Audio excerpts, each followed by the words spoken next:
Oh, and they're going to shame her. They're going to shame a woman into doing behavior that they don't like. How feminist of you. How amazingly feminist of you. Don't you get it? Don't you guys understand? This is a woman who with one video will reach more than all of you combined in a year. If I was you, I would be crawling on my belly, hoping and asking nicely, not check your privilege, but hey Laci, will you still focus on some of the things that I think are important to me? To which she'll probably reply, yeah. Fucking get a grip.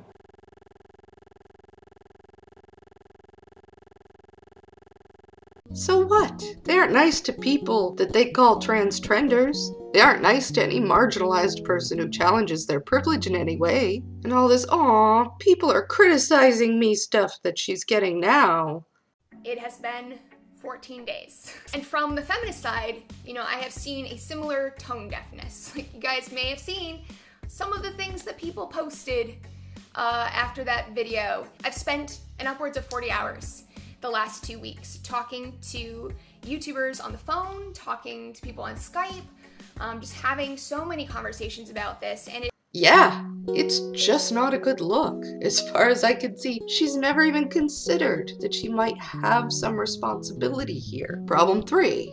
Where have you been the past 10 years? I'm gonna go through some of these a bit quickly because they've been pointed out already. A lot of people are having issues with the sort of naivete Laci's been wearing on her sleeve. When she asks people on Twitter, why do you think there's only 2 genders? And then posts her map of responses with the superlative interesting on it. Everyone is left to wonder how a public sex educator managed to not encounter all this garbage before dozens of times over. And what the hell is so interesting about it? I got news for you. Prejudice, it's really not all that fascinating. It's repetitive. It's usually pretty stupid. So what gives with that? And so as one of the little people out here who've been interacting and arguing and streaming and debating and maybe do this for more than 14 days before showing up for your medal, okay? Just saying. A slightly more complicated thing to explain, but really important to understand, is the criticism of how Laci just seems to go along with the narrative framework of the anti-social justice crowd uncritically. She lets them set the terms, accepts what they say, without digging deeper. As an example, let's talk about the speech stuff, which is one of the things Laci has been most specific about. Now, anyone who's been around the skeptics or the rationals or whatever you want to call it, you get really dubious really fast about their supposed commitment to freedom of speech, and so you should.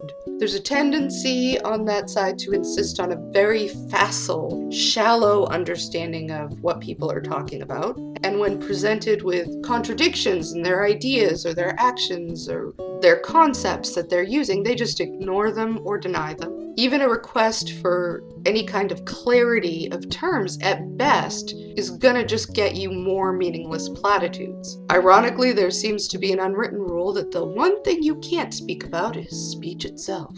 Now, Laci takes on, unquestioned, the claim that harassment, hate speech, bullying, and other forms of speech are just too difficult to quantify, and we can't do anything about it. And then goes on to say, well, threats are unacceptable. This line is one I often hear, and as far as I'm concerned, that's all it is, a line. Because when the rubber hits the road, it always proves to be worthless. See, the minute you come forward with having been threatened, the skeptic shell game starts, right? They ask you for evidence, and if you do bring evidence for it, it won't be good enough, and it'll only bring more demands for more or different evidence. They analyze the wording of the threat to death and try to play it as not a real threat, and if they can't pull that trick with some weird inversion of language, then they will tell you it's just a troll, it's not serious, and demand you prove it to them otherwise that it could be serious.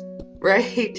Never mind that the only way to prove the seriousness of it is if you get attacked. What are you gonna do? Put it in your will that they pass your autopsy records along? Then They make videos slandering you without evidence, suggesting you're a fraud and a liar and a cry bully and blah, blah, blah. Occam's razor goes out the door, and you become guilty until proven innocent far beyond any reasonable doubt. And once those videos are up, you're gonna get dogpiled and harassed. What a great deal. Do you know how many people I know who've ended up being harassed because they actually had the gall to say that they were threatened? And isn't that a kick in the teeth? Of all the feminists or leftists I know who've been threatened, stalked, and I know quite a few. I know exactly 0 who've gotten anywhere with the skeptic community, even when children are involved. When Woolly Bumblebee came forward that her children had been threatened, people held to this, well, I'm a skeptic, I need the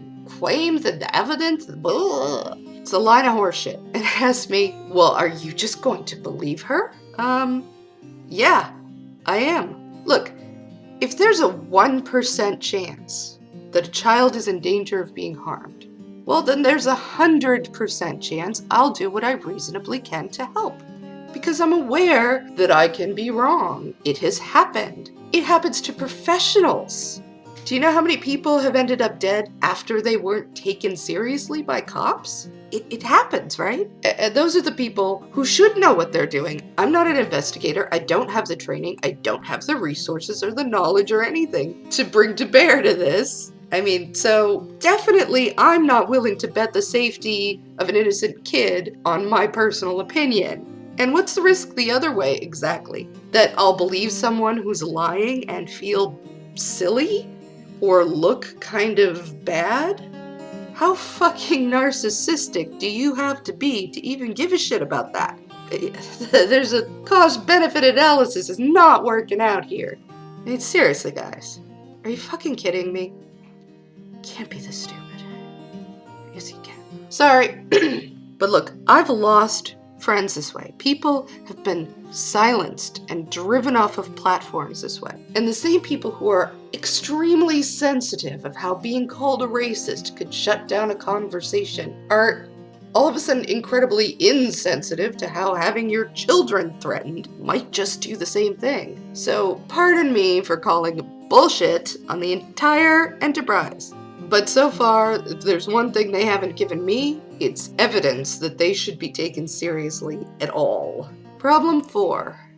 Bad ally and faithless friend.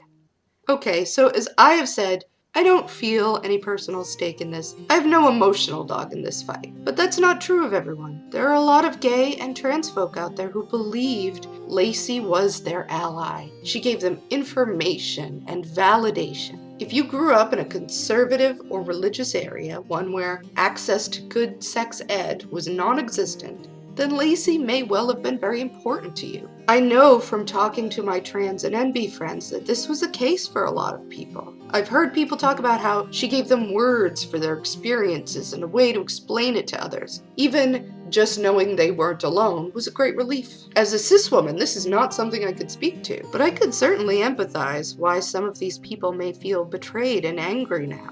And Laci set this dynamic up. She was the one to sit on a couch with a big smile and tell people she loved them, and to go to LGBTQ conferences and tweet out things like how to be a trans ally, which, in case you're wondering, does not have a section on publicly endorsing the most disgusting transphobes you can find. And look, I'm not Laci's friend, so I'm not going to dwell on this, but watching her cozy up to the same people who have harassed her friends has been uncomfortable to observe.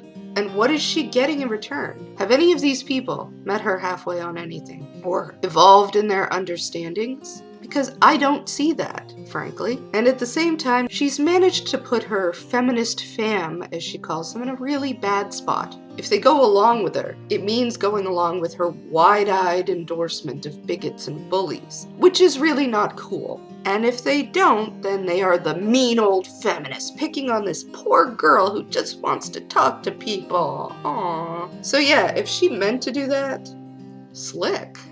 But if she didn't, maybe she should rethink some of her approaches.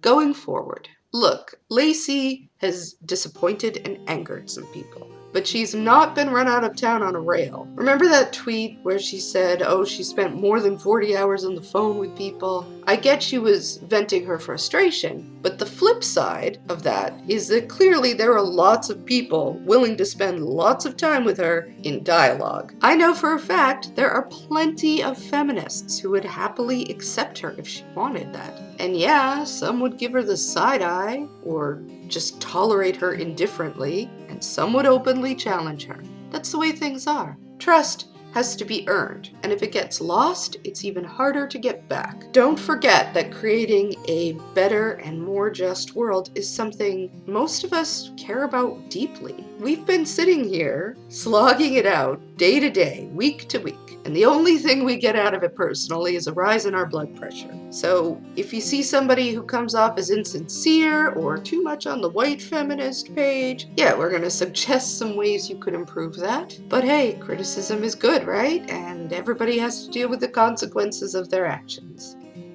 Well, hopefully for anyone who's watched the video all the way through, this has been enlightening as to the reasons people are not just thrilled to pieces about every little thing Laci's done lately. She's made some missteps, and where it will go from here, I don't know, it's up to her. And that's what I wanted most of all to tell people. This is her enterprise that she did. Nobody asked her to do it, nobody told her to do it. So how it goes is kind of gonna be on her. She has to take a look at what she wants, what she believes, and make her choices accordingly. And whatever happens will happen. It's as simple as that. And as always, this has been Chrisiosity, and you know you liked it, so thumbs up, and you know you want more, so subscribe. Bye!